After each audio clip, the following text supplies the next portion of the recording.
basketball, volleyball, wrestling matches. That is on our YouTube channel, Triton Nation.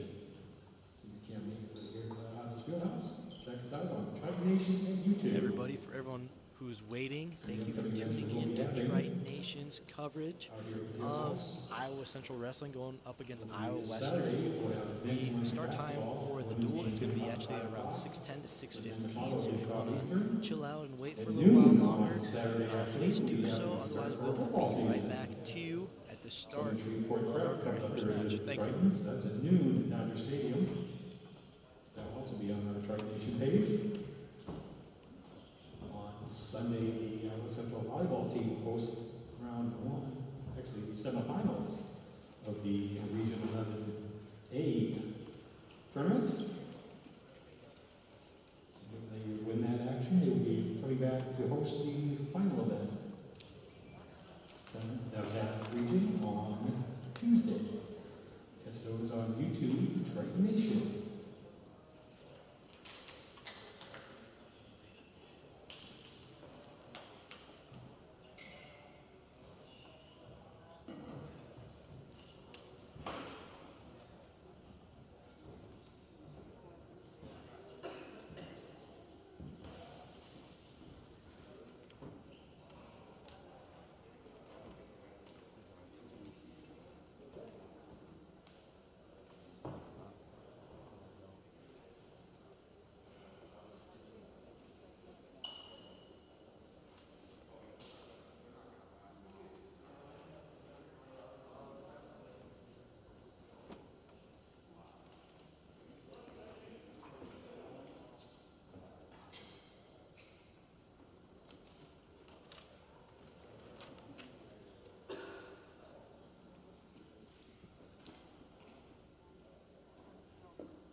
Ladies and gentlemen, welcome to Hodges Fieldhouse, another evening of junior college wrestling. Tonight, the Iowa Central Tritons are hosting the Reivers from Iowa Western Community College. As I mentioned earlier, following today's varsity matches, we will have 6 or 7 exhibition matches. Tonight's game official is Bill Reed. Here are tonight's starting lineups. First for Iowa Western in 125, Connor Atkinson. 133, Dylan Stewart. 141, Andre Anderson. 149, Tanner Higgins. 157, Levi May. 165, Carter Mix. 174, Michael Wagner. 184, Michael Aquirre. 197, Josh McFarland. And at 285, Darren Sesker. Josh Watts is the head coach for the Reivers. Now here's the lineup for your Iowa Central Tritons. A freshman from Layton, Utah, number 125, Aiden Harris. At 133, a sophomore from Dodge City, Kansas, Coy Weil. At 141, a sophomore from Lousburg, Kansas, Brett Miner. At 149, a freshman from Owensville, Maryland, Bill Smith Jr. At 157, a sophomore from Belton, Missouri, Andrew Gamble. At 165, a sophomore from New Hampton, Keaton Geertz. At 174, a sophomore from Omaha, Nebraska, Nolan Miller Johnston. At 184, a freshman from Victorville, California, Joey Gutierrez. At 197, a freshman out of Smyrna, Delaware, Hugo Hart. And at heavyweight, a freshman out of Baltimore, Maryland, Jordan Pryor. The president by Moffitt. We'd ask you now to all take a turn and look towards our video board where we have a message from the Iowa Community College Athletic Conference.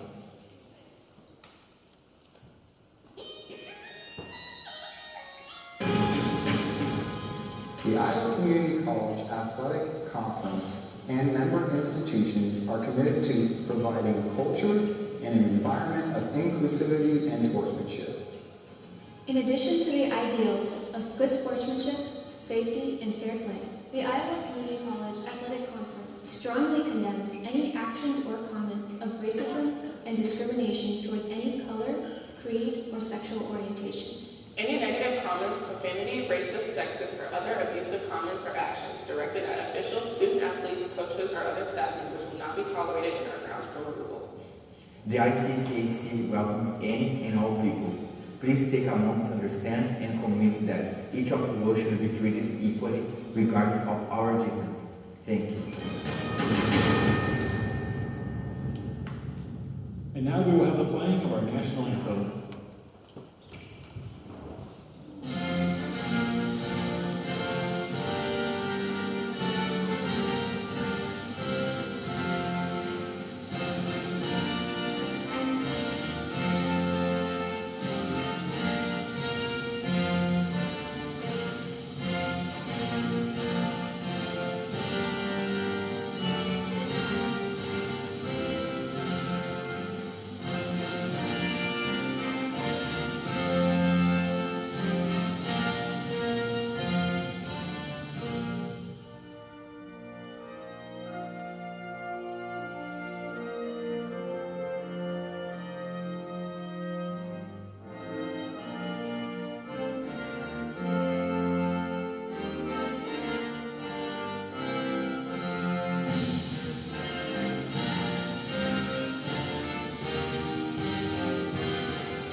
Captains to the center of the mat, please. Captains to the center of the mat.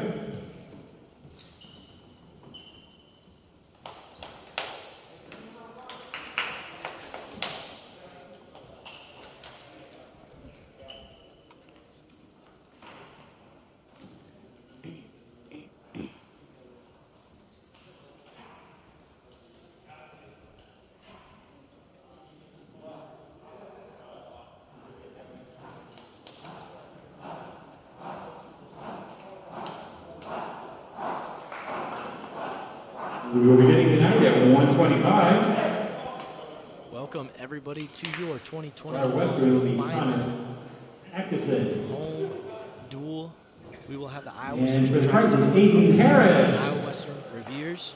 In our first matchup tonight at 125, we have Connor Atkinsons for Iowa Western going up against Aiden Harris.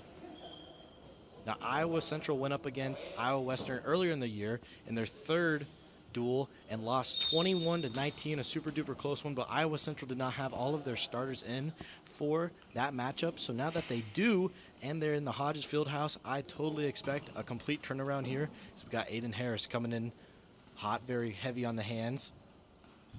And Aiden Harris, you gotta love watching him wrestle. He's very aggressive, out from the start, has wonderful technique. Let's see what he does here. He's locked in. Almost in a position where he'd do like a duck under with his hand placement. Circling the mat here.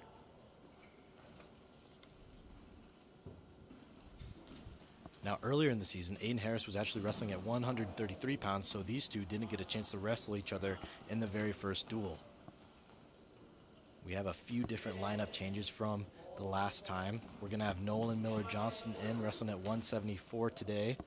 That's one of the lineup changes. As well as Phil Smith Jr. in at 149 for the Tritons. And there comes Aiden in on a single leg. Doesn't have full control though, so we got a sprawl for both guys, working hard to get those 2 points. So Aiden's trying to belly out, trying to work that knee inside. Whoever gets that inside containment and works the side will get that 2 points. Gotta have that full control to get it there. Got super bendy guys out there. Aiden looks like he's getting behind Connor. He's working and he gets 2. That is 2 points for Iowa Central tonight, the first points of the matchup. Aiden's got him backed in, got his elbow tucked in to his hip. This is really good positioning by Aiden. He's stuck back on his toes, trying to work him inside to get those back points here. Not trying to pin him yet, it looks like, but he's got really, really good wrist control. He's taking it right to the back of Connor Atkinson. Atkinson's out of Neola, Iowa, wrestling for Iowa Western. There's Aiden. Trying to work that outside, circling his head, but right now he's just pushing him forward to keep him in bounds because Connor's trying to work his way out of bounds. It looks like he's going to be near successful doing that. Got to keep both feet inside of the circle for play to still be valid. Aiden's going to be stuck on top of him. As he's working a crossface now, nothing so far. And he's got him turned, so he'll be awarded some back points here. Let's see how much. He's got it in full, but he doesn't have the elbows or shoulders down. Excuse me, the shoulders down. And this is when For near fall points for Harris, Connor 6-0 Atkinson after in a really the dangerous first position period. as time just runs out. Good.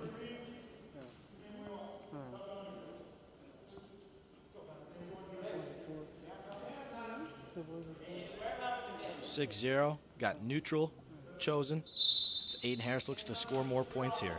Really, really good at scoring those. As he locked inside all the way, lots of really physical play there. How he bounces his head right there. And you can do that. That is no violation unless he gets super aggressive with it, throws a punch, and he gets in on the single leg takedown again. Ducks under and gets 2 points once again. Score will be 8-0. Harris on top.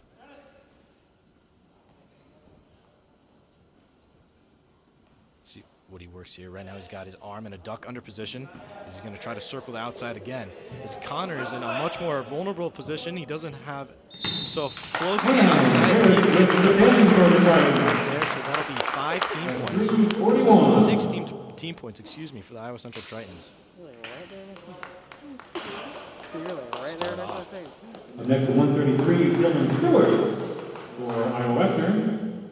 You know, I actually got to sit down and talk to Coach Moffitt today, and he talked to me a little about Aiden Harris and his work ethic and how well he does with just controlling the little things even when it comes to the weight control and the extra practices. He's always there really busting his butt every single day. So comes to no surprise, he got a pin right there at 125.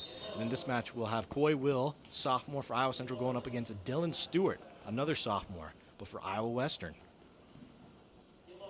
Coy was someone that got a tech fall for the Tritons in the last home duel as he gets in on a single leg takedown right there. Nope. Let's see, no points awarded so far. No points awarded.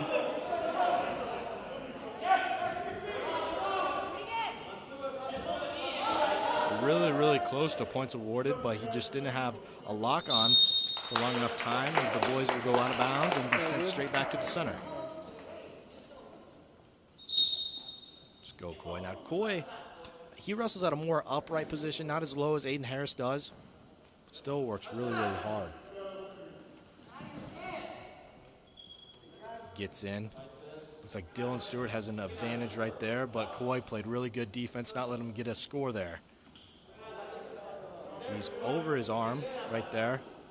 Got him in a chicken wing, nothing so far. Boys are trying to trip each other, and there's 2 attempts right there from Dylan Stewart, but unsuccessful on his end. And then the guys go out of bounds again. This is going to be one of those matches that's going to come down straight to the wire the whole time, or one of these guys will be tripped and get stuck in a pin for sure. Come on, Will.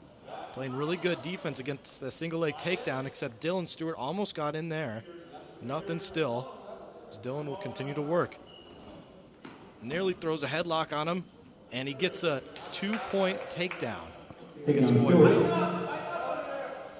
And you know, if you're Will, you're playing really, really good defense there, but you just had to let that one go. He had to sit back and just take the 2 points away. He gets one there. Dylan Stewart lets him up. Let's go, Coy. Got to get right back in there. As Dylan gets straight back in.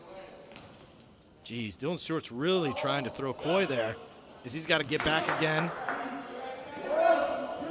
As he lets up another takedown and some back points. It looks like 2 back points. So the score will be 1-6.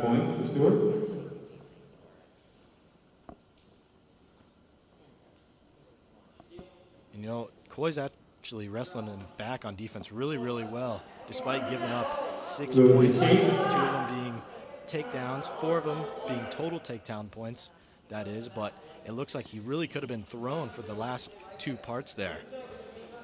He's just playing a little more conservative here. Will's in, can't defend the single leg takedown, as Dylan gets in for about the 5th time, and that'll be his 3rd successful. Another 2-point takedown for Dylan. He's in. Coy, come on. Got to get up here. You got 15 seconds left in the period. Get that 1 point. Coy's going to work up. He's got a good base right now, but his legs just locked from Dylan. Dylan's playing good back, behind the shoulders offense. Not let him get up at all, and he will ride him out to the end of the first period. Score here, 2-8.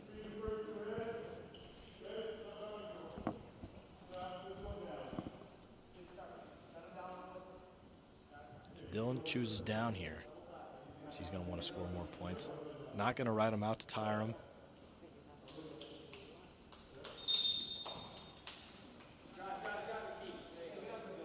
Dylan goes straight to his belly here. Coy's really good at breaking his opponents down when it comes to snapping of the arm and keeping them straight to the belly. But I tell you what, Dylan is just such a scrambler. And it looks like he's going to get out of it. Yes, he does. That's 1 point for Dylan. And he tries to get right inside. Got an inside on his leg, but he backs him away. Coy doesn't let him throw him down. Coy still just playing back. He switched to defensive mode more instead of attacking, which I like more. Because at the end of the day, you got to save those team points.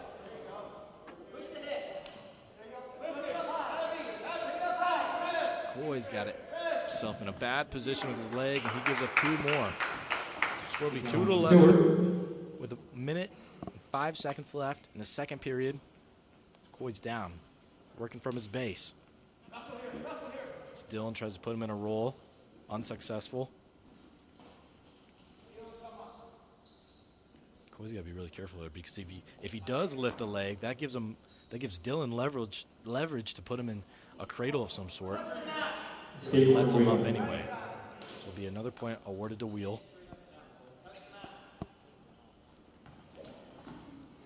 Dylan in on another single leg takedown. He didn't even set a shot up there. He got in. Boy didn't have his hands up. He wasn't ready for that one. He hasn't been awarded the 2 yet. It looks like he won't be. Because we got 20 seconds left in the second period. Gets in on another shot, and Coy gives it up. 3-13 right now. Is Dylan with 10 seconds left. More than likely to ride him out, I'd say, to end the second period. 5, 4, 3. As he tries to throw him in a roll, nothing there, though. After 2 periods, Stewart leads 13-3. 2 periods through. Got 1 to go. It's Coy's decision, and he'll go neutral. He's down 10 here, so if he really wants to come back, he's going to have to start off firing early or get him in on a throw as he gets him in on a single leg. Nothing there, though, as Dylan is just still there as he grabbed his leg from the down position. Crazy as he took him down. I mean, he just used his leg. He just used Coy's leg as a tree branch, lifting him up and taking him down. Score being 4-15 now. Here comes another takedown. 4-17. Lets him up. 5-17. There goes Coy in a double leg. As he gets him down. It'll be 7-17. Coy's got himself 3 points unanswered. That's just something that Dylan just simply wasn't expecting.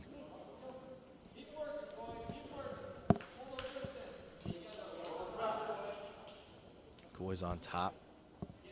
A minute to go in the third period. He's going to get him in a leg lock. He's just riding him high on top, trying to get him to his back. Trying to be heavy on the head. Looks like he's trying to look for maybe a crossface here, but he goes crossbody and back to an inside position, trying to lock his wrist to his chin. He's got to push it a little harder, but he can't get it to go. Dylan Stewart is playing really, really good defense, not letting him get any back points as he almost gets out in a reversal. He's really close to it. Coy's giving up an advantage, being on top. 20 seconds left.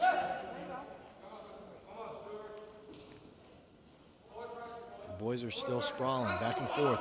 Coy's going to need to make a move fast here. He got 10 seconds to go as he lets him up, and it goes out of bounds. 8 seconds remaining on the clock here. Score 7-18. Dylan Stewart on top. Coy gets in on a takedown, it looks like. Let's see if he can get it. Oh, and he gives it up. And the ref's not going to award any points, but it doesn't matter because Dylan Stewart will still have a major victory, making the team score 6-4 here. At 141, Andre Anderson for Iowa Western. 141, Andre Anderson. The Tritons, Brett Miner. Iowa Western will be going up against Brett Miner, the sophomore, for the Tritons.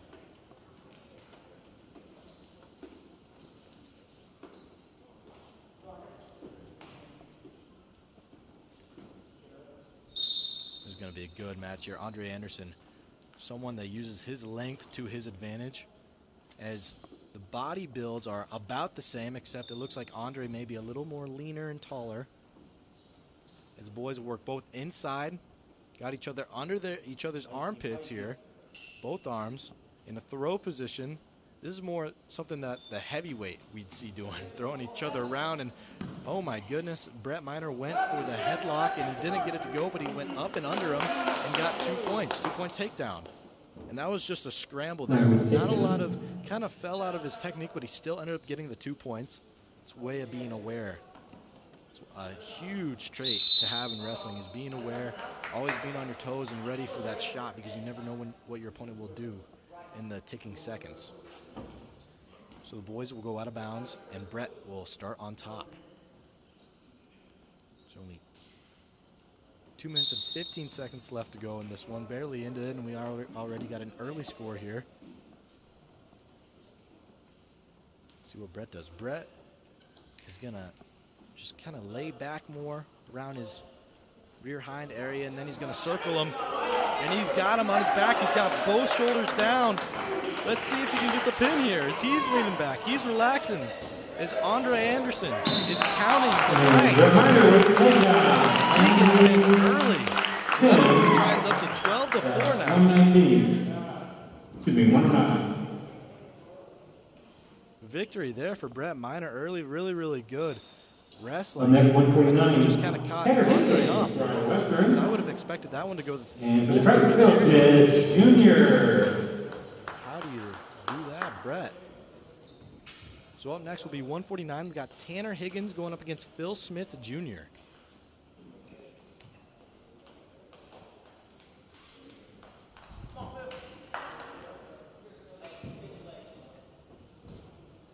And last week, as you know, Iowa Central Tritons went up against Ellsworth, and I got to sit down with Coach and ask him a few questions. Something I asked him was that the Tritons looked excellent, winning 40-12 in team dual points. Without giving away too much, we want to know what was the recipe that made for the huge W. And what Coach Moffa gave me was still didn't have the full lineup, but we still won huge. Preparation every single week is super key. Having the right mindset that you're going to go and wrestle your butt off for every single match. Really good answer there. I love to hear. And I just want to ask how that correlates to Iowa Western.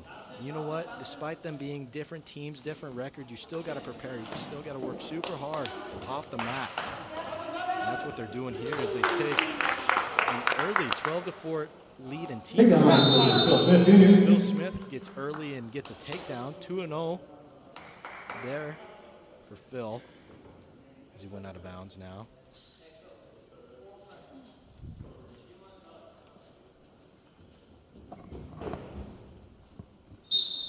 Phil's last takedown was a duck under, and he's got something super, super clean there. He'll just let Tanner Higgins up.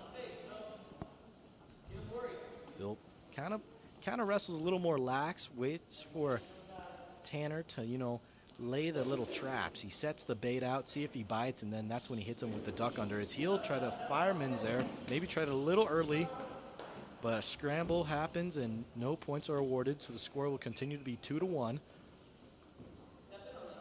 Tritons on top.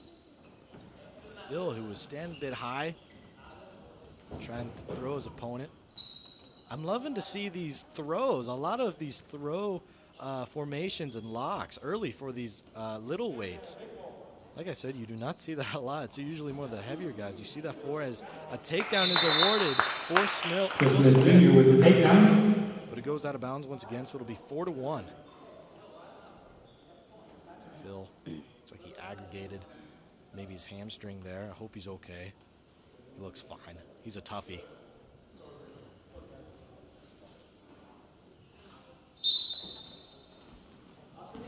Phil's going to work here. He is in a not great position, but a scramble keeps going on, and it's a fight between the ankles as they are trading blows, and it looks like Phil isn't going to give up any points in this one. He's actually going to keep the leg. He's going to keep Tanner on top. And let's see the call here. Looks like we've got some disagreement between the coaches and the refs. The boys will start to go back to the middle of the ring, of the circle, excuse me.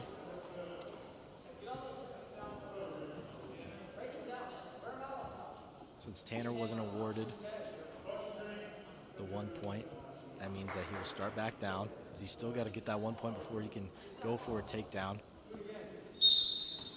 And we got a minute left to go in the first period. So Phil's going to let him up. Escape for Higgins. The boys are back on top. Let's see if Phil's going to take a larger lead or if Tanner can tie it up here.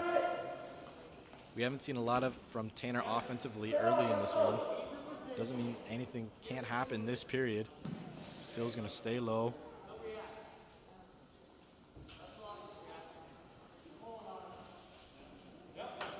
Continuing to work. It's about that wrist control. As Tanner went from wrist to ankle, and he's in but was not awarded any points so far. Phil working high. And He's still got control of a leg. No points are awarded yet for either wrestlers. And the scramble's still going on. And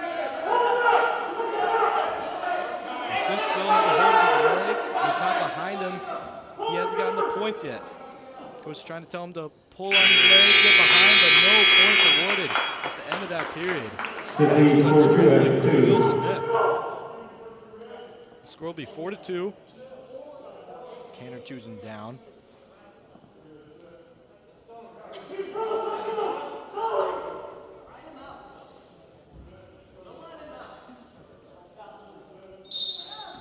There's Phil.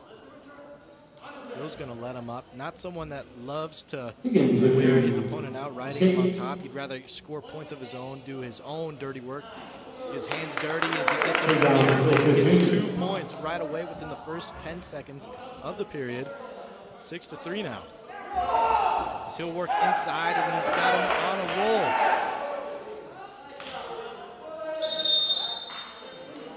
Looks like 2 4 points for Smith. 8-3.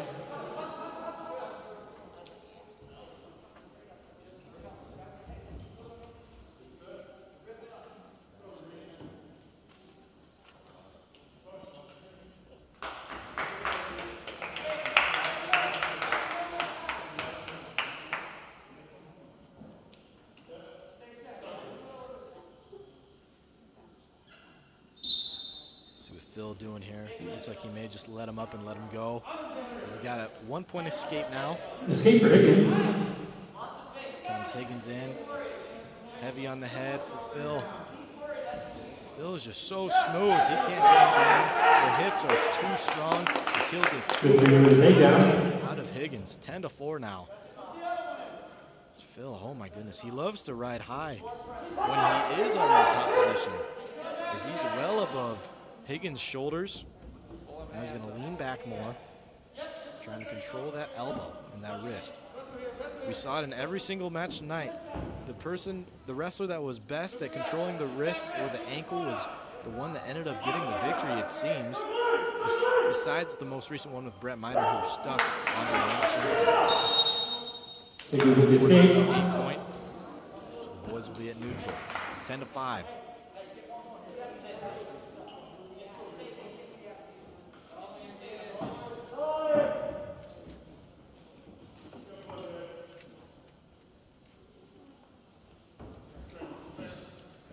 Of some sort.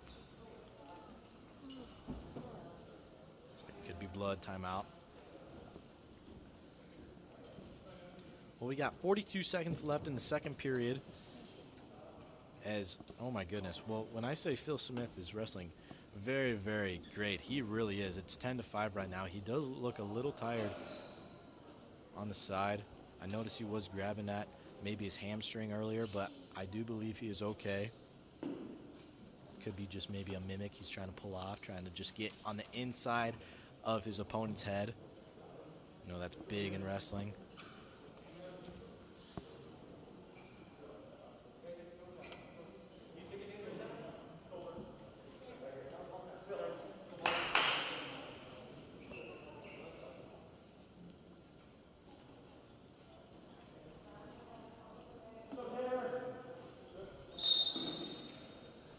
Phil will back away. Gonna try to lay a trap again here as he snaps. Decides not to go there. So both guys are playing really low, but sticking to their toes really, really good. So we've got 22 seconds left to go in the second period. Phil coming in on a throw. He's got his neck and his leg in a good position. He's got his feet in the circle. Let's see if we can get a pin here right before the second period. 10 seconds to go here. As he is flattening out. Shoulders are not completely down yet. He's trying to flatten Tanner Higgins, but nothing so far. It's really close, and right before the end of the period, 4 back points. Go. And with the right time. It will be 16-5 now, and we'll be headed into the third. We need 16-5 going into the third. Looks like Phil will have a decision. He chooses down.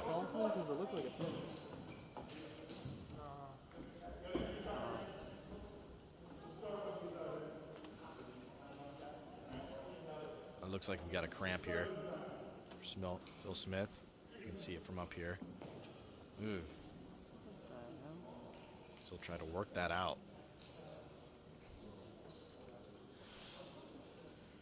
I mean, he's been in on a lot of shots and a lot of very stiff and tight areas when it comes to riding him.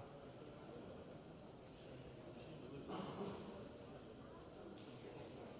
mean, we saw how high Phil Smith was riding when he was on top. I wonder if that could have done something to it.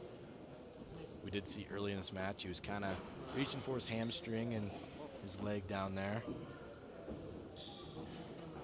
Looks like he just cramped up though.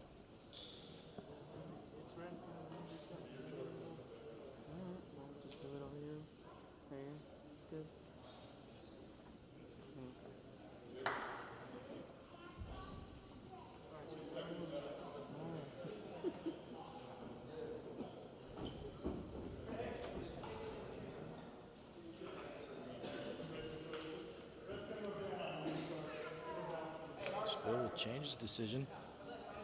And he will actually go top.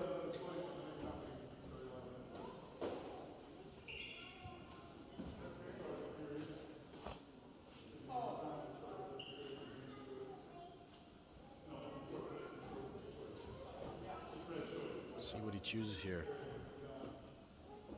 This is about being a very tough wrestler. Phil can keep it in. Fight through the pain of his leg. It looks like he's not going to let it bother him as he threw Tanner in a Grampy right away. And he's getting him high. And getting really close to near stuck, but no. As Higgins will fight.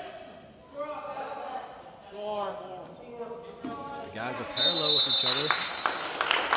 And with the back points, a check ball win for Phil Smith Jr. And after the back points were awarded. So that'll be 5 extra team points added on for the Tritons, making it.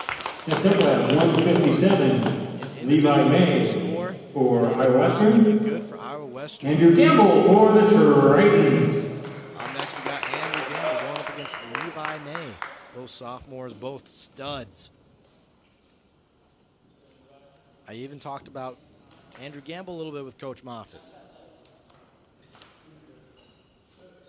When I said this past week, we usually have these Triton Spotlight players, wrestlers for every single sport, and we didn't have one this week, so I let Coach decide who he'd give it out to, and he'd say probably someone like Andrew Gamble. Andrew Gamble lost in blood round at Nationals, given the guy who won national title the toughest match he had had his whole season, super tough wrestler, and if it wasn't Aiden Harris, then it would definitely be Andrew Gamble. They're definitely going back and forth between who's the hardest working, who controls their weight the hardest, who's getting into all the extra practices the most.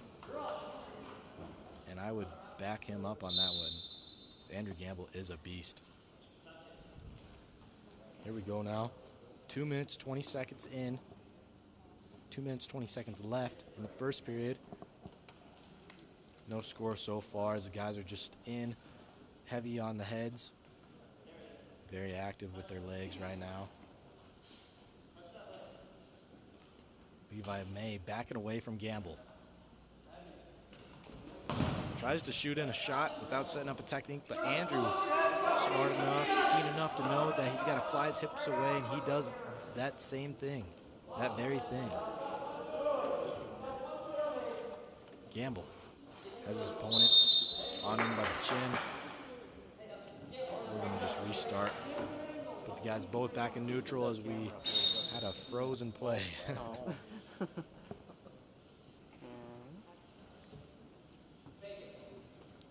Gamble and Levi circling each other's prey, going back and forth here, staying in the very inside circle. Love to see that. Not a lot of work from the outside yet. As Gamble's pushing them out.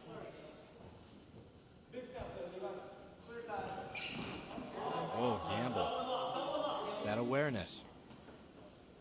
I swear he doesn't blink. He keeps his eyes open the whole time because right there, Levi May got in on a shot. Didn't necessarily set anything up, but still didn't lose it as he tries to snap down Levi. Nothing here. He would have had to run his feet there if he wanted to get some points. This is definitely a more slower match so far, as we have not got a score yet, and we have only 52 seconds left to go in the first period. As Gamble snapped down pretty hard, but he retains defensive stand, doesn't give up any points. 40 seconds to go. As Gamble standing straight up. These guys got to get maybe some better position.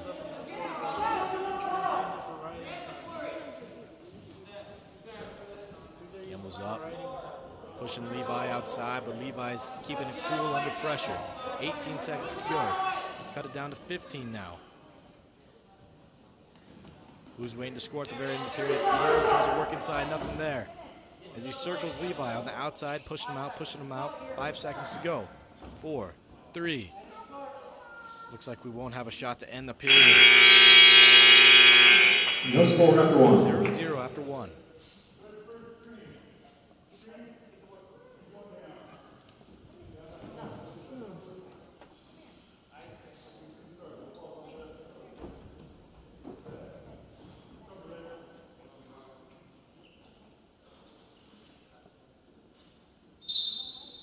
Gamble will be down, be in the best position to score points first.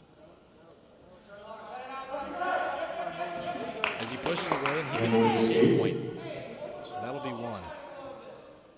We still haven't seen that takedown yet.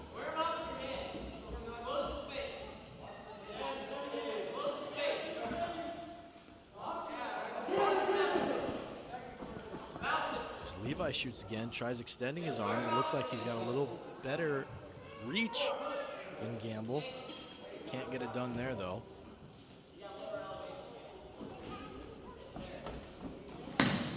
Levi shoots in again. Andrew backs away, flies away. Doing really well, controlling his hips and staying light on his feet, on his toes, more so. The boys got control of one elbow and they let it up.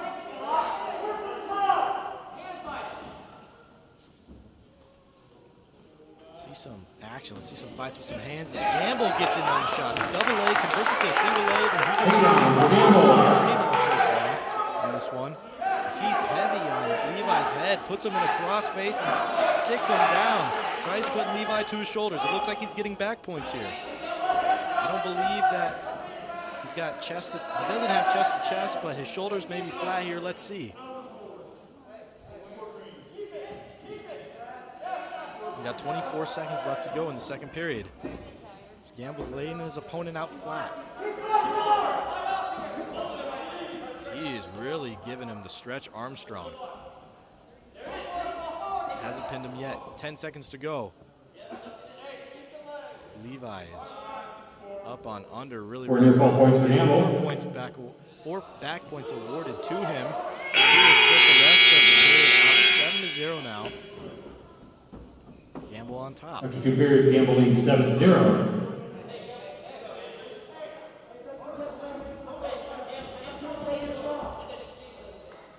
As we go into the third period now, and the guys are neutral. Levi looking to score his first point still. Maybe he'll get that takedown.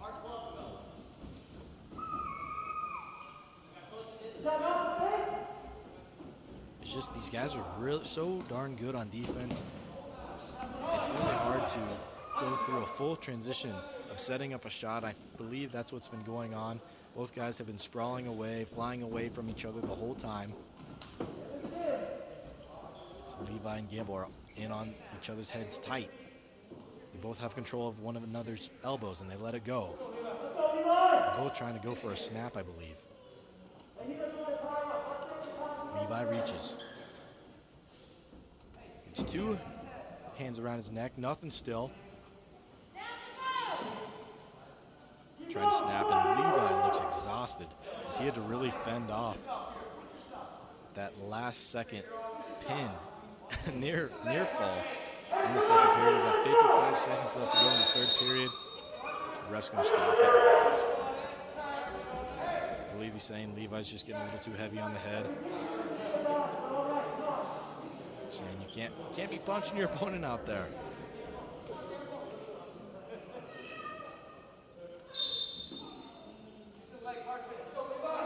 Got resume wrestling. 50 seconds to go now. Gamble continues to be heavy on the head, pushing on Levi. Gamble tries to get in, but can't. Levi has to keep adjusting his head strap. His head gears falling down near his eyes, it looks like.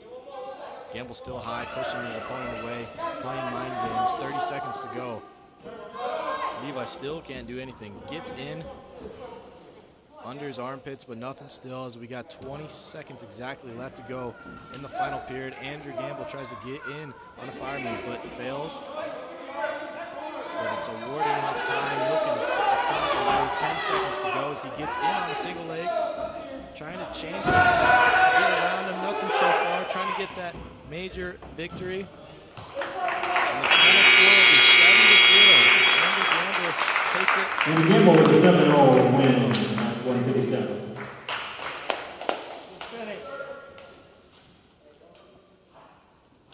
He's limping off. It looks like he got a stinger there. Man's tough. Next up, 165. Carter Mix for Iowa Western. Early, 20-4 in team points.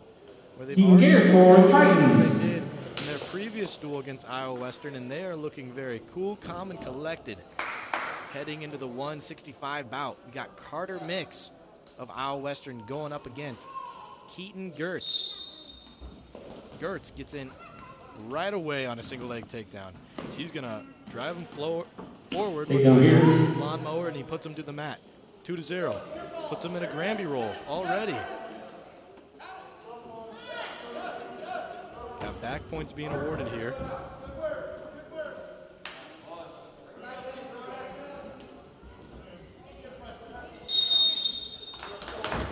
For near fall points for Gertz.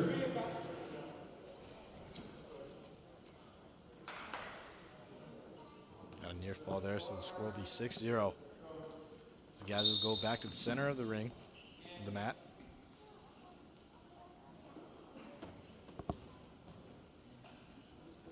Gertz on top, putting in that cross face. See if he converts it to a cradle. It's looking like he's trying to get it there as he circles around his opponent's head. He's mix and mix up. Nothing there so far. He gets him in, still trying for that cradle, and he looks like he converts it. I can't tell if he's got his hands locked yet, but it looks like he's got it. He's got a leg in even. It looks like he's on his back. He's having his opponent smell his armpits, get him down. And it's a pin.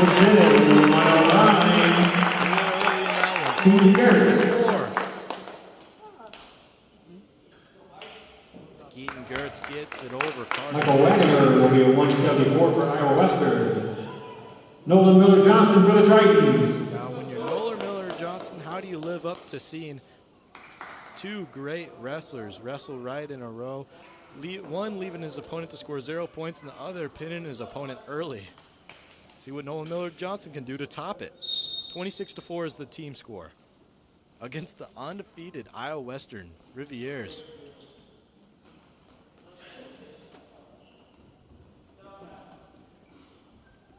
NMJ of Iowa Central is going up against Michael Wagner. Wagner works as he's a little more aggressive, trying to push NMJ out of the ring. Nothing still. Gets control of his arm, though. He's got one under the armpit, one right on the elbow. Tries snapping Nolan. Nolan stays. He's like a bulldog there. A bit shorter, but he's got a lot of power.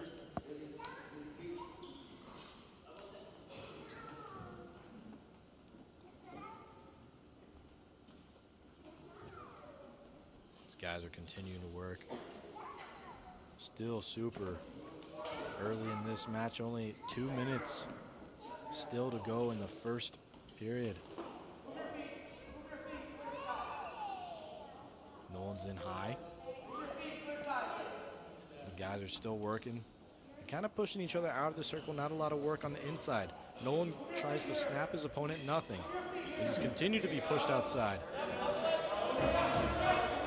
And it looks like Wagner is in on a single leg, and he's awarded 2-point takedown. That is the first time in quite some time that Iowa Western has got the first takedown in a match, as Iowa Central has dominated early.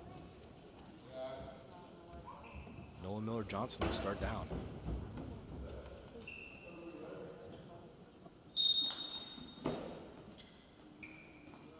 As he snapped right away by Wagner.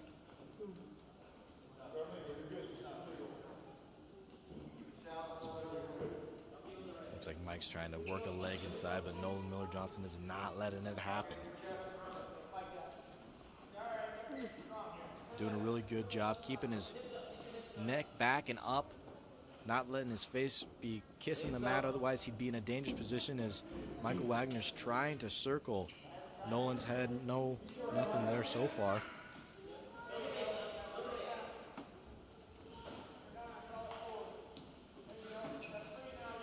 These guys continue to work.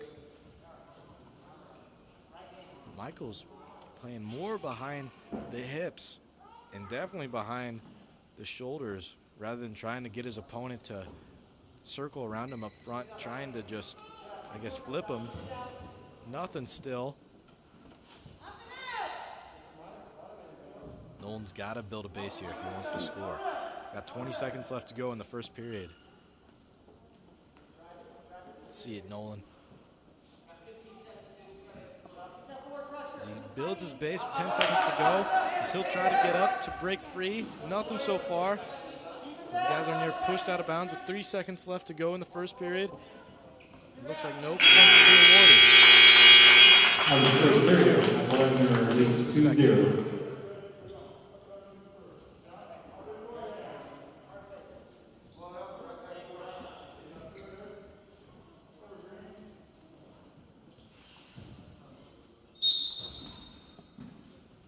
There's a snap from Nolan Miller-Johnston.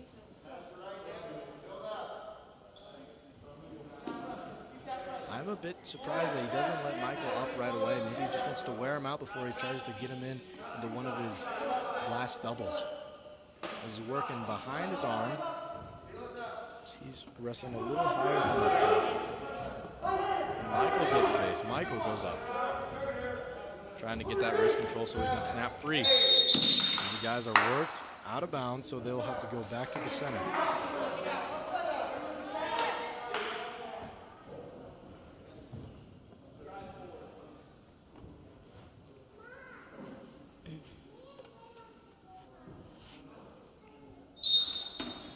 Nolan will try to work on the side of him, but can't get it to go.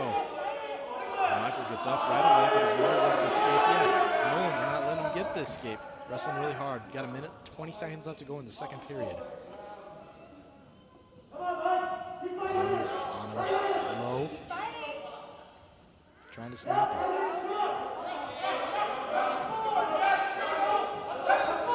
Nolan doing a really good job playing back, but then but it's a reversal that happens. 2 points are awarded instead of the 1.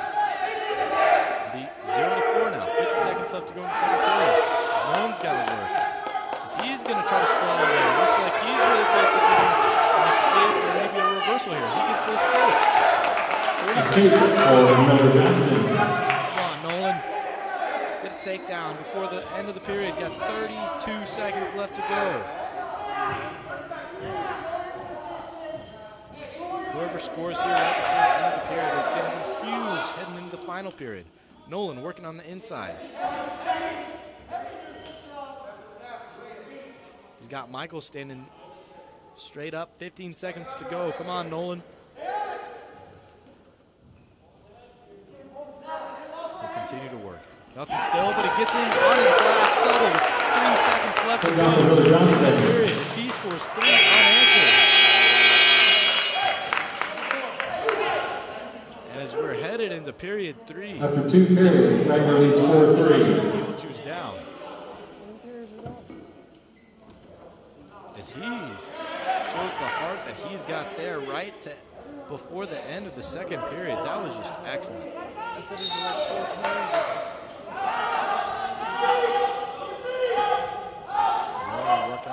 If he gets the escape here, this is working for, he will be awarded. No, he doesn't Reversal for another reversal. Johnston. He's now 5-4 as he retakes the lead. As he's on top. As he reverses Michael Wagner before I can even have the words fall out of my mouth. And Nolan's on top. Playing pretty conservative here. He's got control of the wrist, but he's just under his opponent's elbows. See if he can work the outside, circle his opponent's head. Oh, Nolan.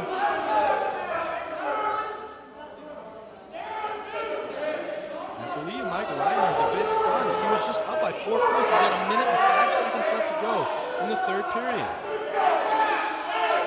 So he's in on an inside wrist and leg of Nolan. He's got to play back now because Michael is working on his base with 50 seconds left to go.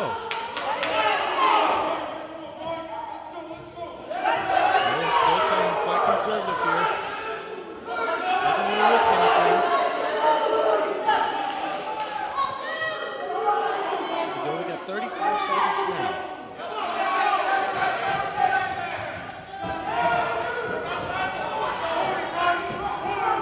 Nolan's still working from behind.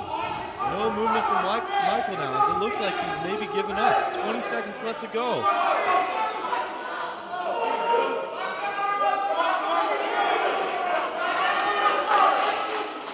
11, 10, 9. So Nolan's going to continue to apply pressure to his back, and he's going to ride him out. And Michael Wagner gives up. Tritons take the victory. Nolan Miller-Johnston takes the victory there. 29-4 is now the team point total. 24, Michael Aquirre for Iowa Western. And if I would have told you Iowa Western Gutierrez for the Tritons. to this one, you would not believe me, as they've scored only 4 points now. As we're now into the 184 bout between Michael Aguirre going up against our very own Gutierrez.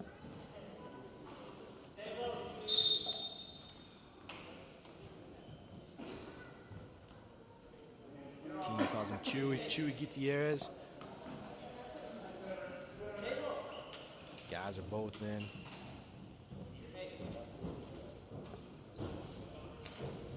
Wrestling pretty good. Like I said, the team score now is 29-4. That's super, super impressive, as they are treating Iowa Western just like they did Ellsworth just a week ago. As Mike gets in on that double leg takedown, he's in on top. He's going to try to work Chewy to his side. He gets up and under on his neck, but nothing there. Tries to snap his elbow, and it works out because he got control of the wrist, but then he gave it up. Chewy's going to work to the end of the mat.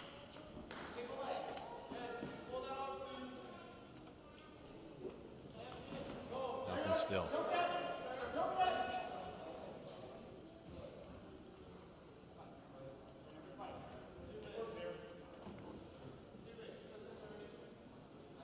Yep. Michael spread out. Still trying to go for that wrist control before he works him to his back or belly.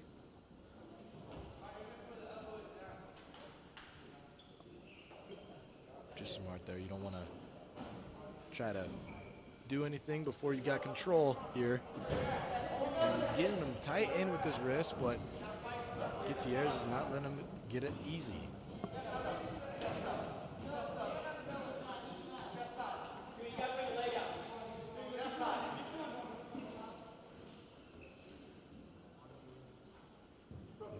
Not a lot of movement going on now.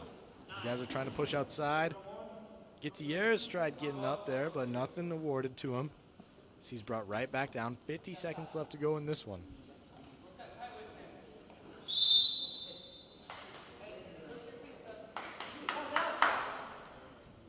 These guys will be going straight back to the center of the ring. Gutierrez down. 47 seconds left to go in the first period.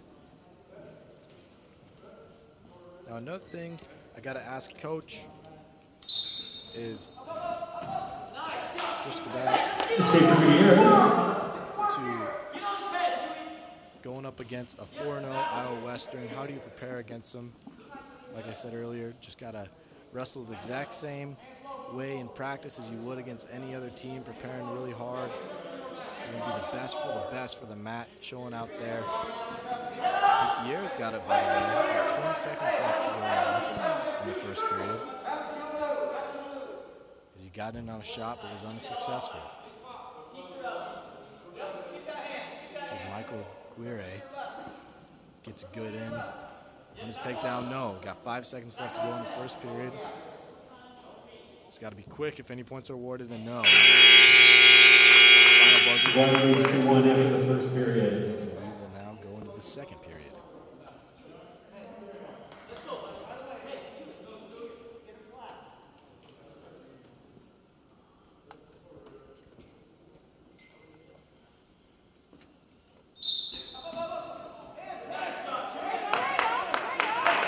Gutierrez gets up and gets out, so he'll be working. Gutierrez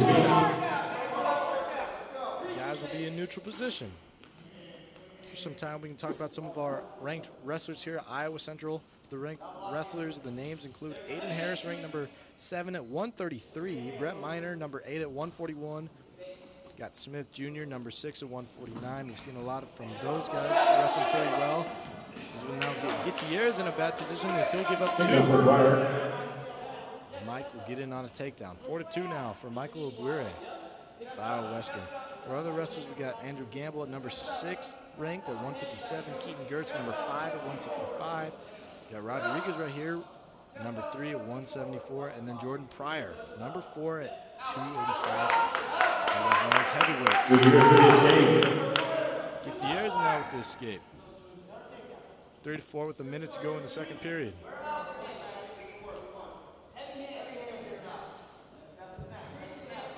Not a lot of heavy hands in this one, as we've seen from both sides a lot. With the first 5 matches especially, we saw a lot heavy hands, lots of committed wrist control, but not a lot here. 40 seconds now in the second period.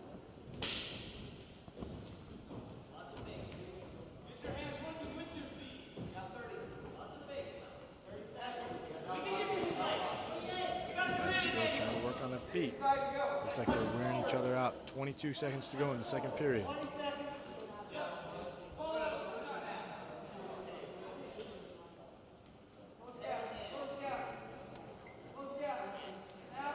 Gutierrez on top.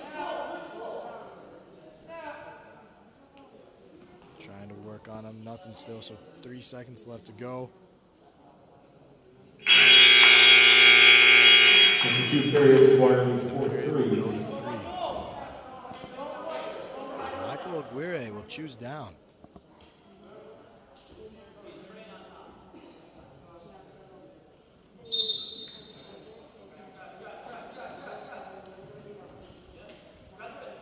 Chewy trying to drive his man early. Can't get it to go.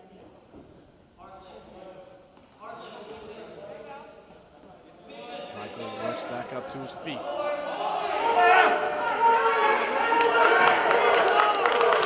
Breaks him back down, but no points awarded. Here comes Chewy trying to get in on a crossface. Nothing still. Works behind the arms. Snaps his man.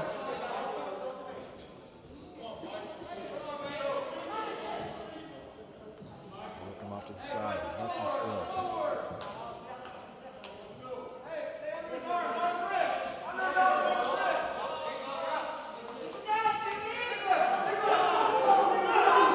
Still behind his elbows, not giving up an escape.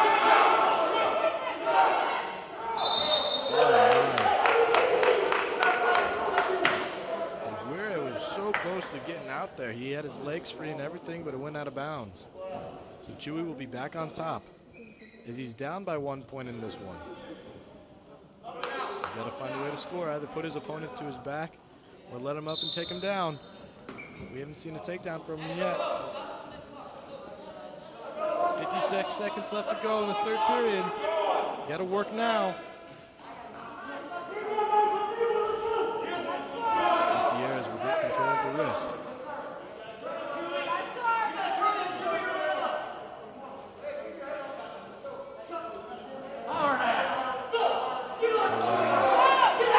release escape for Aguirre. Time is not against Chewy's side. 30 seconds to go. 35. Oh no! As each other has control of each other's ankle. He's heavy on his head trying to kick him down. Now he can't kick him in the back of the head, but he can push him away. 12 seconds to go now.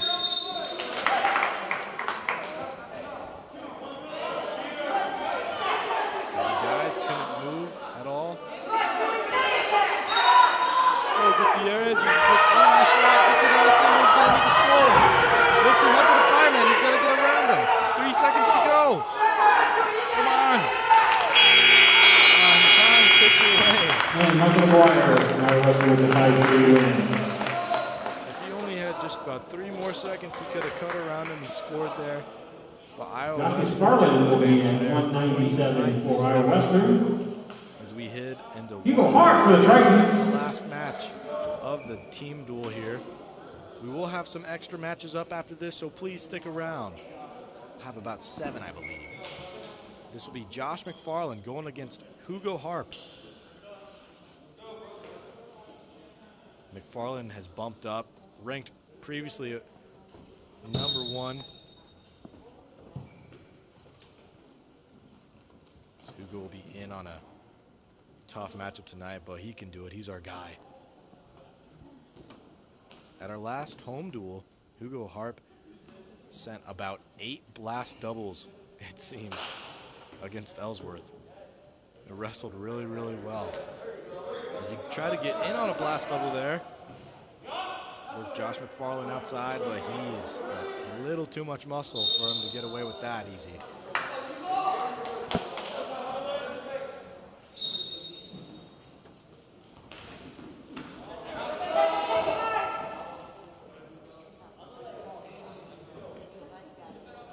Tried getting in on the double again. Nothing still. Oh, Hugo Harp with the throw. Sends #1 Hugo Hart with a takedown. Oh.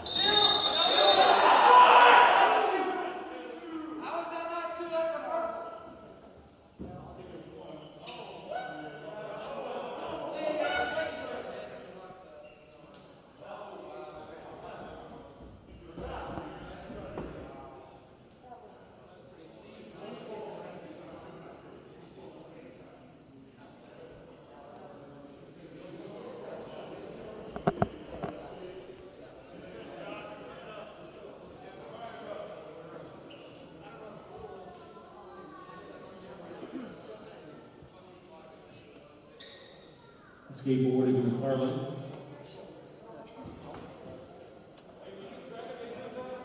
Jeez. I believe we had the injury timeout called before the score was made. Let's see here.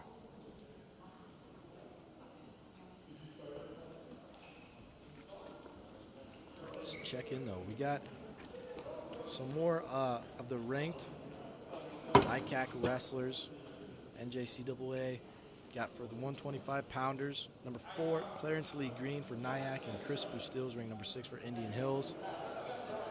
Oh, and it looks like Hugo Harp is ready to go early.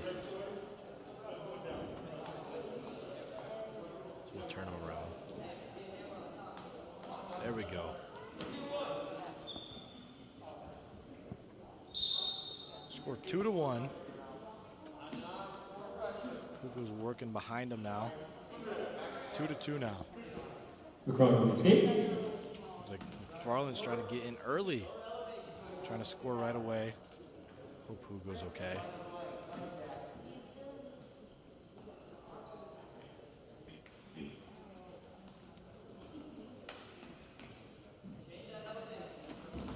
Guys, really heavy on the hands. As Hugo snapped down. Gets in on a duck under against Josh McFarland. Now Josh McFarland's going to work on the wrist. Something he specializes in is that submission and duck under. It's under his legs again now. And he gets over on top of him. Score being 2-4. So Josh going to push Hugo straight into the mat, apply lots of pressure on him. He's got control of one leg there.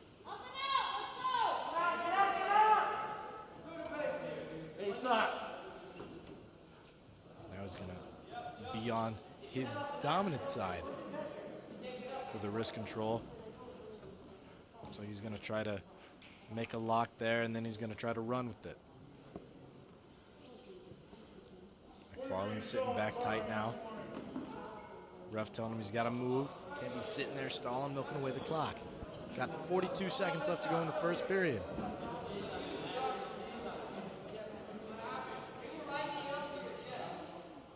Both guys still stuck. Hugo building the base now. 25 seconds left to go. Let's see if either of these guys can score. McFarland's still on top.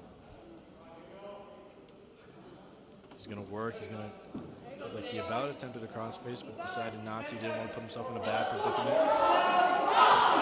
Tries to roll him. No, 6 seconds to go now.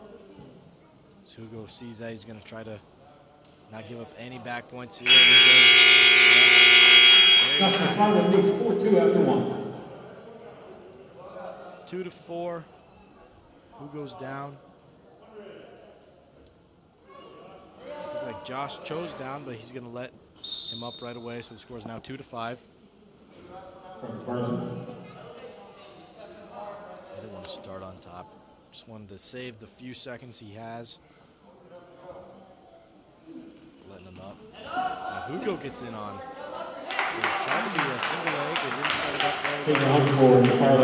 2-7.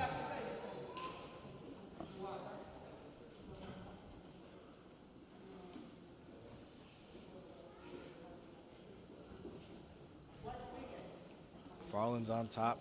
He's going to try to get in on the inside elbow again. Working on Hugo really tough. He's got one leg locked in. Using both of his legs, he's going to go cross body. Nothing still. Hugo works a base. He's going to sit him back. Trying to get Hugo on his butt and back to his belly, and he does that. Got a minute left to go in the second period. Time is moving fast.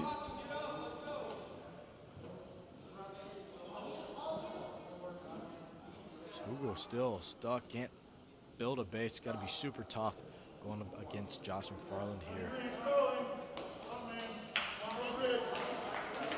Got stalling. 1 point for McFarland for stalling. 1 point for Josh McFarland as Hugo was called for stalling.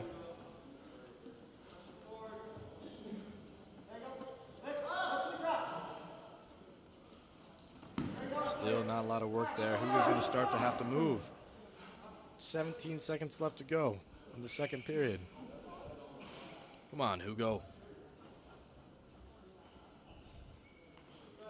8, 7, 6. Ace up, ace up. Time ticking away. Hugo still flat on his belly. Can't seem to move against McFarland. You two McFarland after the second period.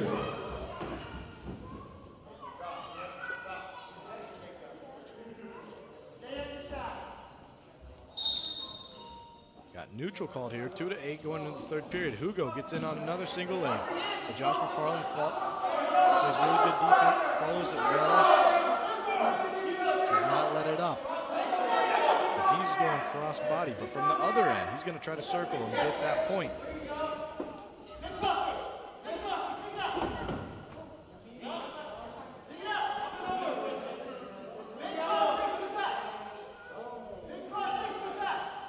Still 2 points for McFarland. 2-10 now.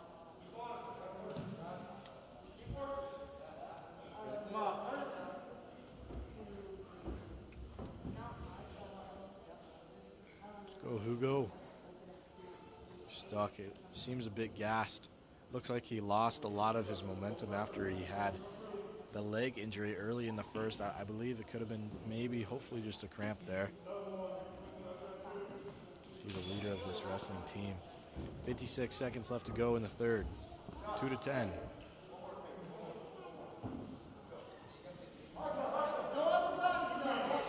Escape So Hart. we'll get the escape point. As Josh McFarland is hungry for more points. He's wanting to get another takedown in on Hugo. As he hasn't really gotten in on a takedown. He's just played more better defense letting Hugo do a lot of the shooting. And Hugo, he shows him how to play. Take down for Hart. He's back, 5-10 now. 25 seconds left to go in the third period. And there's an amp for you. Come on, Hugo. As he works to his outside ankle. Nothing still. Pulls against McFarland.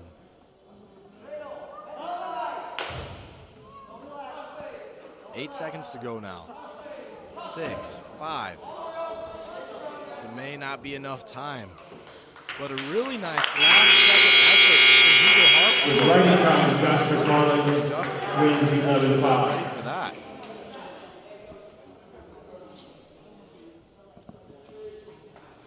As we will now be First going match of the into our evening, heavyweight heavyweight, Jordan Pryor of the House of Tritons will be going Sesker against for Darren Western. Sesker. Jordan Pryor for the Tritons. Jordan Pryor hails from Baltimore, Maryland, as Darren Sesker is from Iowa, excuse me. Tongue twister.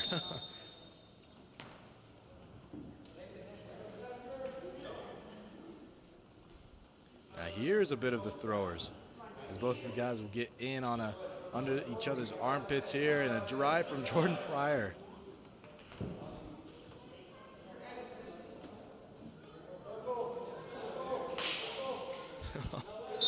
Both men pushing each other. You can tell each of them have had some experience on the offensive line for football, pushing each other from that angle. Pryor fakes it, the shot, decides not to go.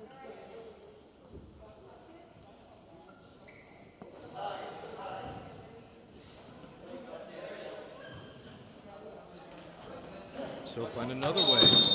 Ooh. Pryor sends the man outside onto the hardwood.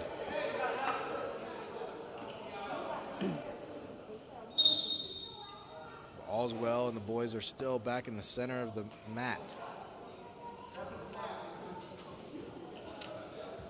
Pryor pushes, continues to push, and he snapped him there even.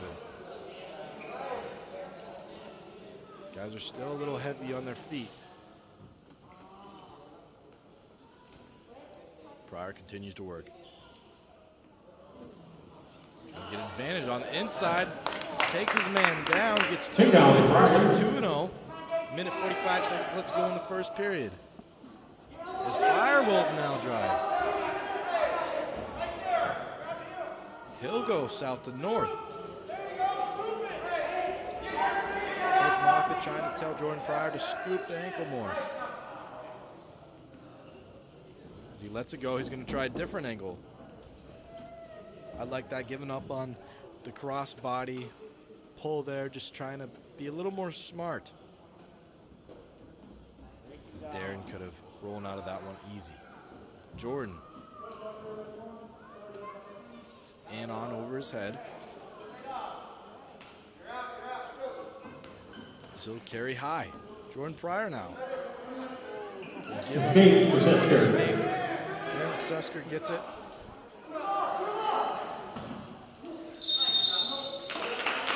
He works out of bounds, so the guys will go back to neutral with 51 seconds left to go in the first period.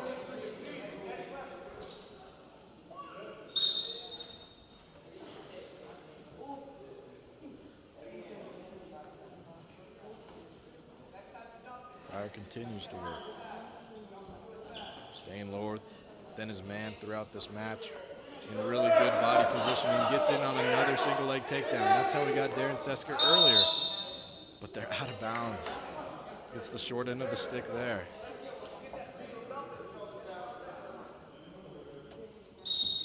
.30 seconds left to go. Early on a single leg takedown. As he'll try to drive Darren down, but not enough power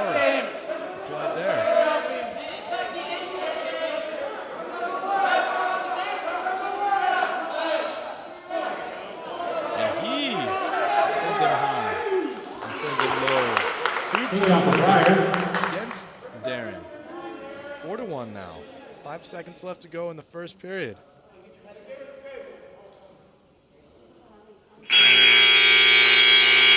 At the first period, Jordan Pryor leads 4-1.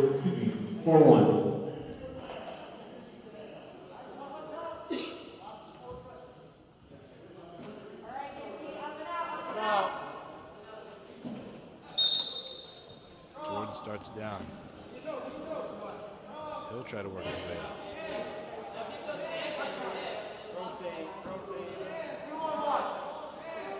He's going to have to get control and break free of that wrist. Darren, he's low. Jordan scrolls out of it, flies away and gets around. Reversal to Pryor. Called 6-1.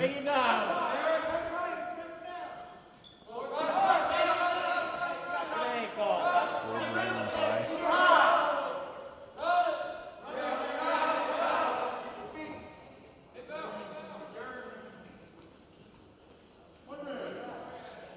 Escape for Sesker. Escape for Sesker.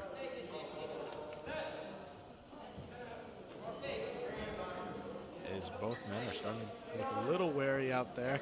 A minute, 5 seconds left to go in the second period. 29-10 is the individual's team score.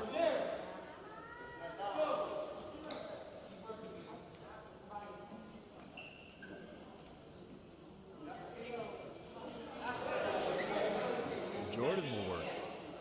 Nothing still. 45 seconds left to go.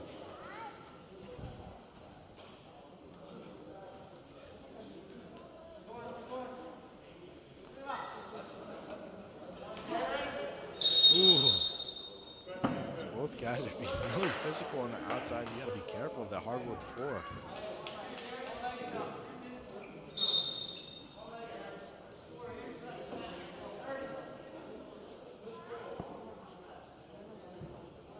Still working hard throughout the second period. Jordan hasn't, Darren hasn't gotten in on his own takedown yet. See if he can do that with just 16 seconds left to go in this second period. See, he's standing near straight up. Jordan has a good opportunity for a shot here if he wants to take it with just 5 seconds to go now. Time ticking away. Looks like the guys are gonna not send it. 6-2 Pryor leads after the second period. Spot. They'll send themselves straight into the third period. As Darren Sesker will choose bottom. 6-2.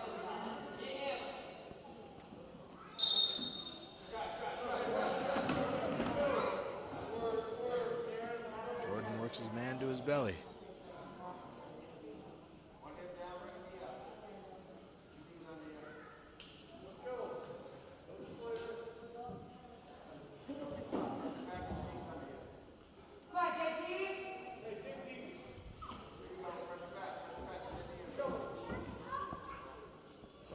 Kind of sitting on him, applying the pressure, working more forward and forward, but that tends to cause his opponent to go out of bounds and then have to restart to the center of the ring, the circle ring. Nothing still. Jordan got a nice lock around his leg. I was just trying to work on the head, trying to flatten his man out. Darren's got a good base though. See if he can build from it. Minute to go in this one. Nothing still. Both guys working on the outside of the mat. Real close to going out of bounds in this one. 45 seconds left to go. As Jordan Pryor attempts a Granby roll. Nothing still. So both guys will be out of bounds and start back in the center of the mat. 40 seconds left to go in this final bout of the duel.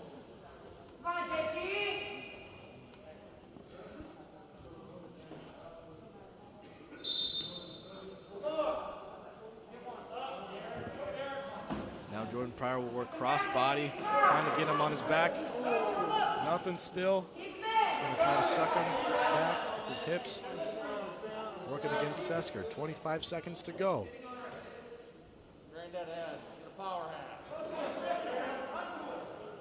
First try to crossface cradle, nothing still. Now we got 10 seconds to go. So he'll work his way up. Just playing it safe, only 4 seconds to go now. He doesn't want to get pinned, doesn't want to get thrown. Running time, 7-2 win for final duel score. Jordan Pryor. 32-10 for the Iowa Central Tritons. Score the varsity is 32-10 against Iowa Western Tritons. Gutierrez. Both teams won against each other at home. but Iowa Central proved that they were the better team the second time around. And now, up next, we'll have some extra matches for the guys that aren't on varsity ready to go. I believe we will have 7 tonight. Excited to see what some of our wrestlers can do because they haven't been able to wrestle in a little while. Last week, Ellsworth didn't have any extra matches, extra wrestlers, so let's see what we got here.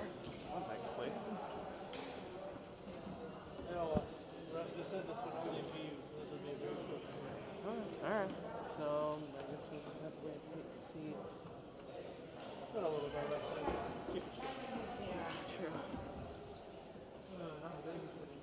Now, something that I found super interesting about this This season, right here before we start not off only has the Iowa exhibition Central not matches. been able to have their full starting rotation in for a single meet yet, but this, now you may know, usually in wrestling during the season, wrestlers will have to miss out on Thanksgiving and Christmas for their meals because they got to be cutting weight, they got to be keeping their weight, and that's when wrestling season usually runs through.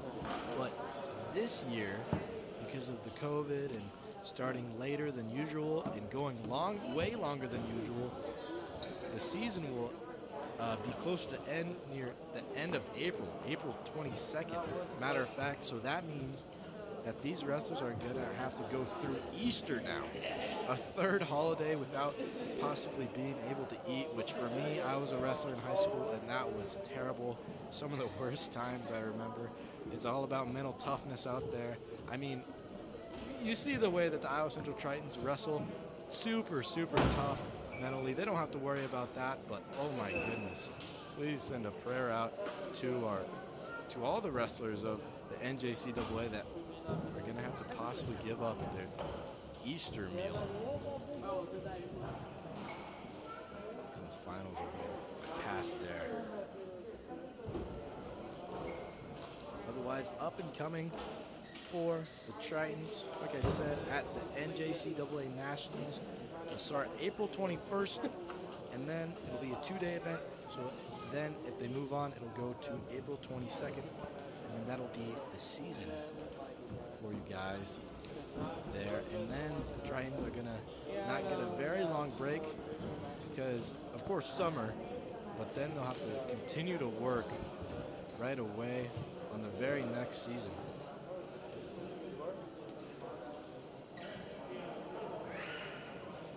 Got some more stats for you. Went over some of the ranked wrestlers in the ICAC conference in the NJCAA. I already covered the 125-pounders, which was ranked before Clarence Lee Green of Nyack, and then Chris Busutil of Indian Hills at 133 pounds. We got Caleb Meekins of Indian Hills, and then our very own number 7 ranked at Iowa Central, Aiden Harris, 141 pounds. Number 5, Creighton Baham of Iowa Western, we saw him tonight, and then Brett Miner, we also saw him tonight.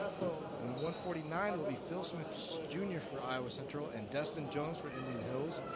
157-pound weight class, the number 1 ranked Isaiah Crosby from Iowa Western, and number 6, Andrew Gamble. We saw how well Andrew Gamble wrestled tonight, defeating his opponent 7-0. 165, we had Christian Mito of Nyack, and then we have number 5, Keaton Gertz of Iowa Central, 174 pounds. Number 3 ranked Jose Rodriguez out of Iowa Central, along with Michael Aguirre out of Iowa Western, ranked at 6. And then number 8 ranked Justin Grant of Indian Hills. At the 184-pound class, we have number 1 ranked Josh McFarland of Iowa Western. He's who went up against Hugo Harp tonight. And then we had Chase McLeish of Nyack, and then Logan Kodam of Iowa Lakes. 197-pound class now, we have number 3 ranked Jose Valdez out of Nyack. Nyack's got a whole load of guys. Along with Iowa Western and Iowa Central, they dominate the board. At 197 pounds to cap it off, we also have number 6 ranked Chris Walton of Indian Hills. And then at the heavyweight class, we have Mitchell Williamson of Iowa Lakes, and then number 4 ranked Jordan Pryor of Iowa Central, and then number 5, Dylan Miller out of Iowa Western. Now, it was Darren Sesker we saw wrestle tonight. I believe it's just so they don't want to see each other's game plans yet, or possibly nationals. I mean, it's pretty smart to say so. We want to avoid injury as well, but Iowa Central wanted to come ready, play wrestle, wrestle as hard as ever. I love that mentality for them.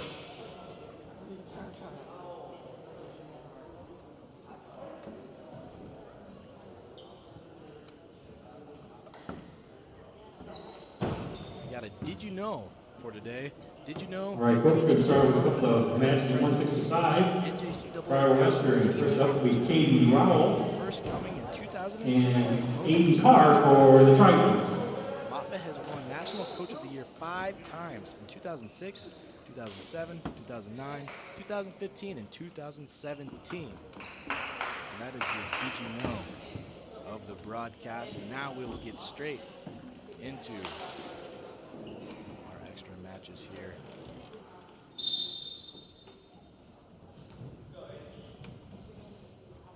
See here what Iowa Central can do against Iowa Western.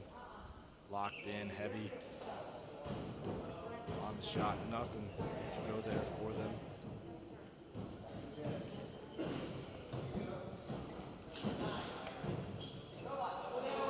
Both guys are heavy on the head. Take off Carr. In behind the arms, very good for him there.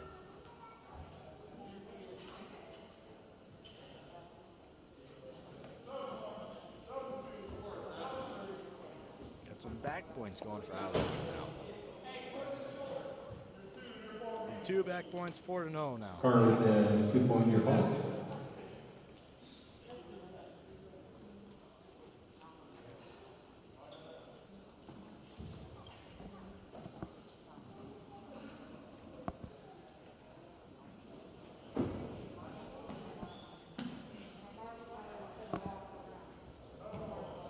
Guys will continue to work here. Not a lot of action going on here. Iowa Central's man will be on top still. 8-0. Getting a whole load of back points. We demonstrate a lot of that tonight watching Iowa Central's duel. Really fun to watch.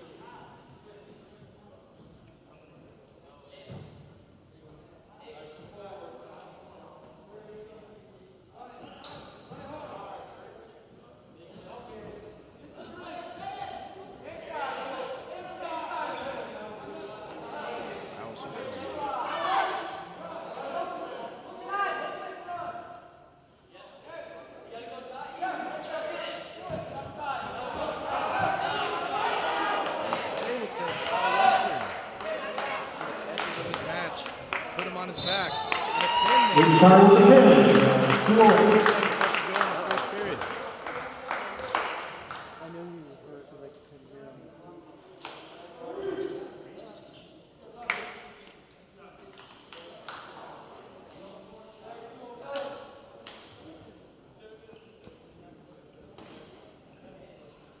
And Mark Campbell at 165 for Western.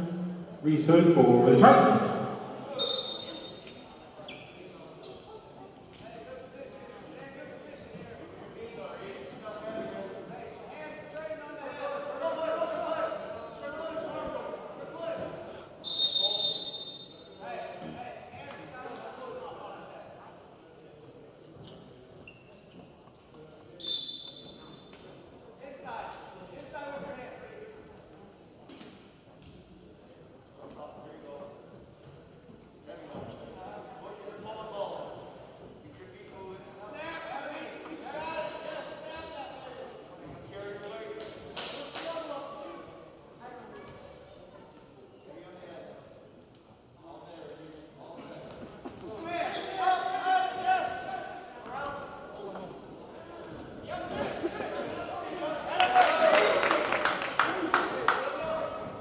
Hood with a takedown.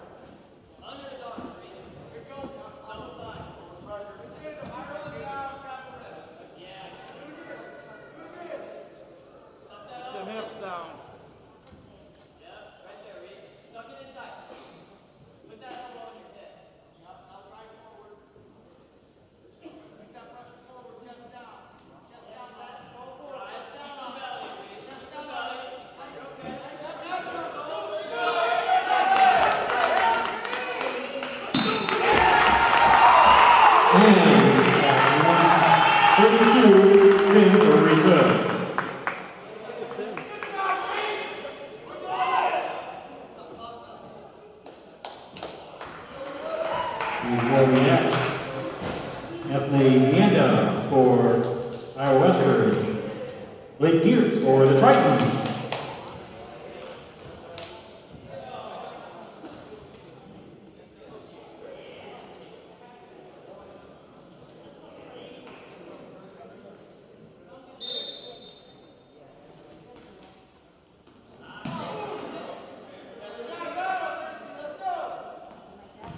Ganda with the takedown.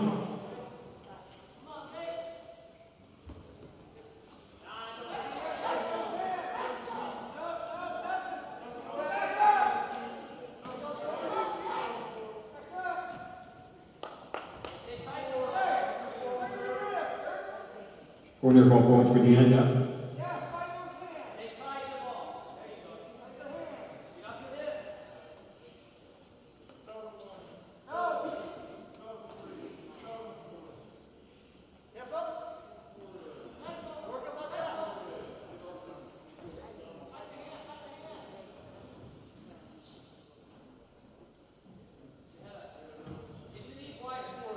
Four more near fall points for Ganda.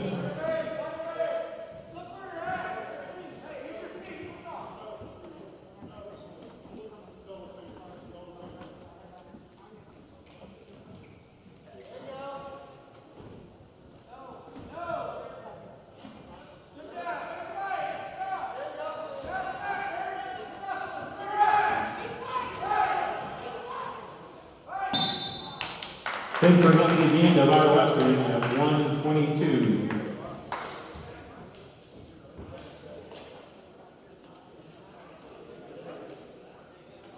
He's up 197. Trent Strong for Iowa Western. Trevion Sample for the Tritons.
Takedown for Sample.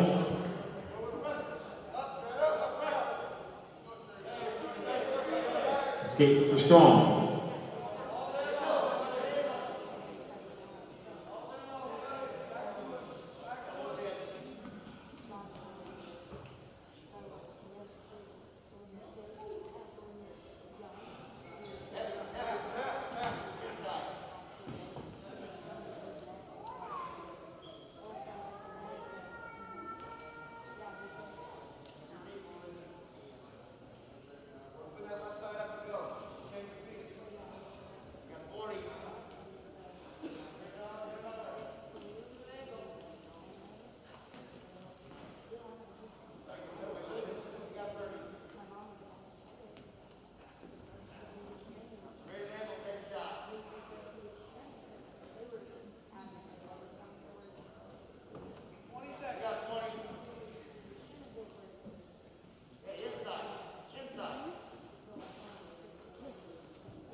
Civilian sample leads 2-1 after 1.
Strong with the escape.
Score is 2-all after 2.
Stolen warning, point for Strong.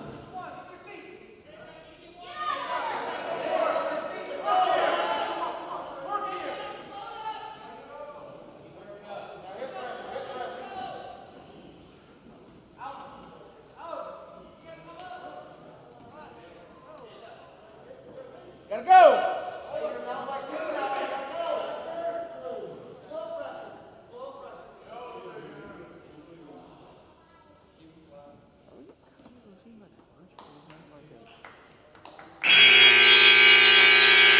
writing time, final score 4-2, Trent Strong from Iowa Western.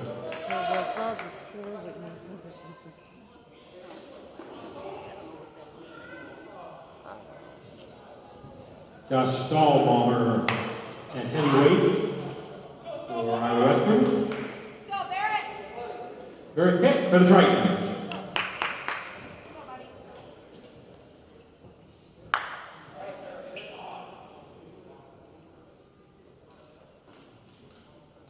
We got any more matches? Yeah, I wonder if we have any more matches.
Single it. There.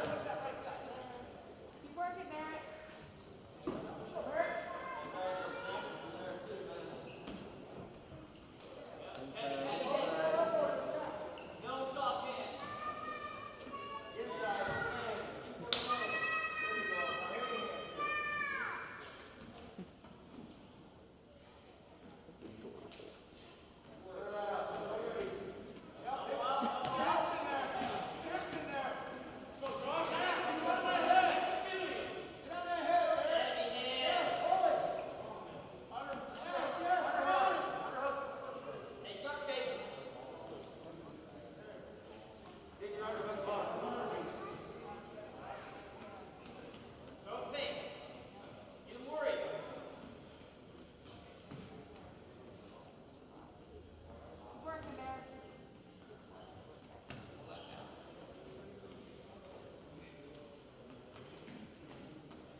No score after the first period.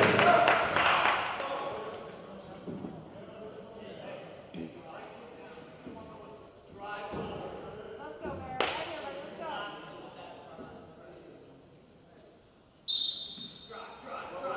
Right here, buddy. Let's go.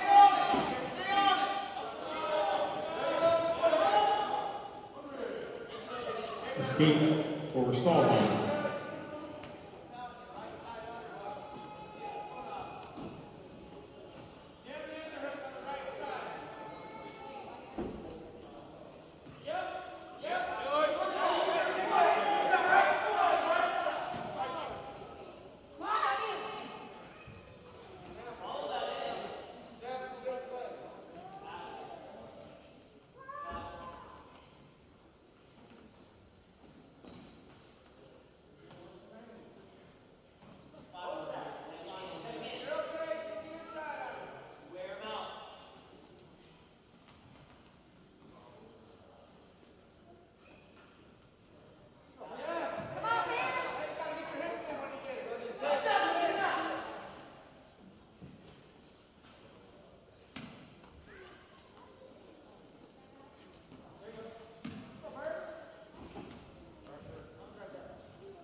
Stall ball, 1-0 after 2 for Iowa Western.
Anytime Josh Stallballer, the 2-0 win for Iowa Western.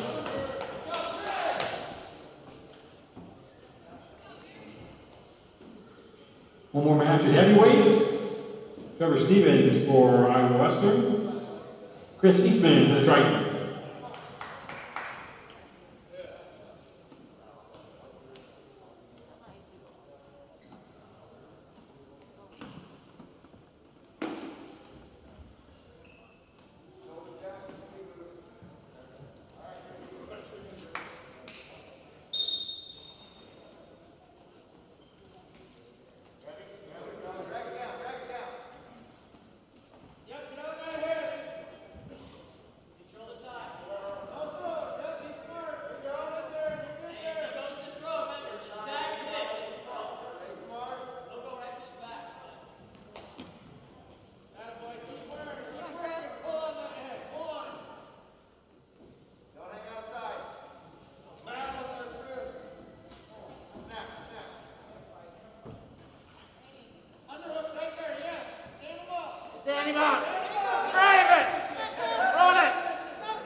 moving forward.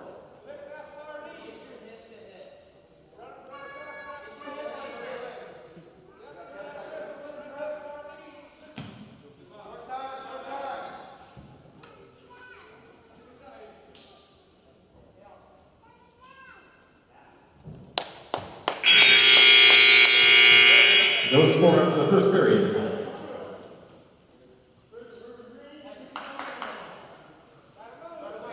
Gotta move, up and out. Whistle up. Get it going, get it going, get it going.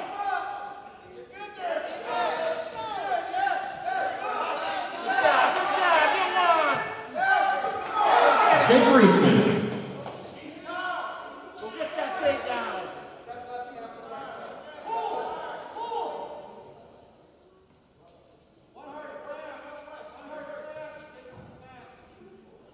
Push it, push it.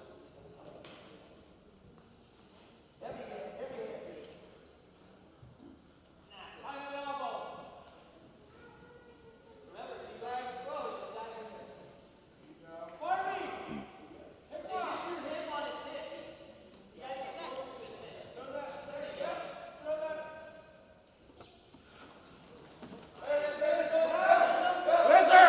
Whizzer!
After two periods, Iowa Central's Eastman leads 1-0.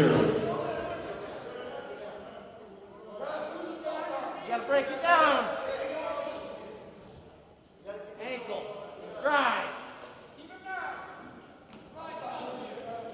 Ankle and drive. Flatten him out.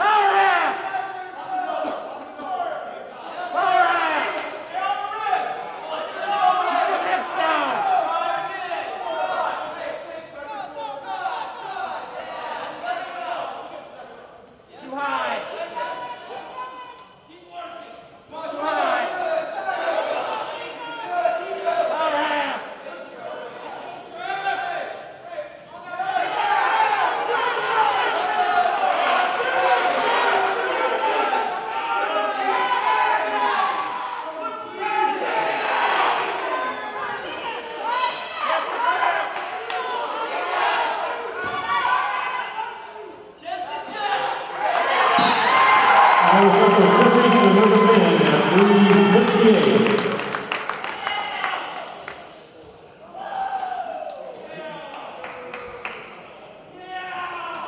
And that'll be our last exhibition match of the evening. I want to thank you for coming.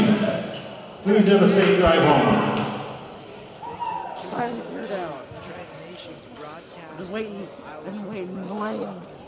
It's been a lot of fun broadcasting this season in Hodgeshead Fieldhouse for Iowa State Tritons. Please stay up to date on some of the Iowa State home sports coming up. We're going to get a lot of good ones coming up this weekend and so on and so forth.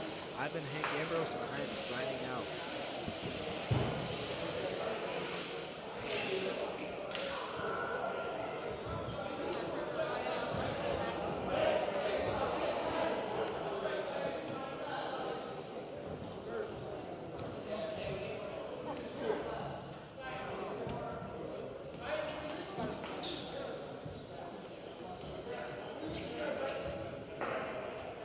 get a driver's license.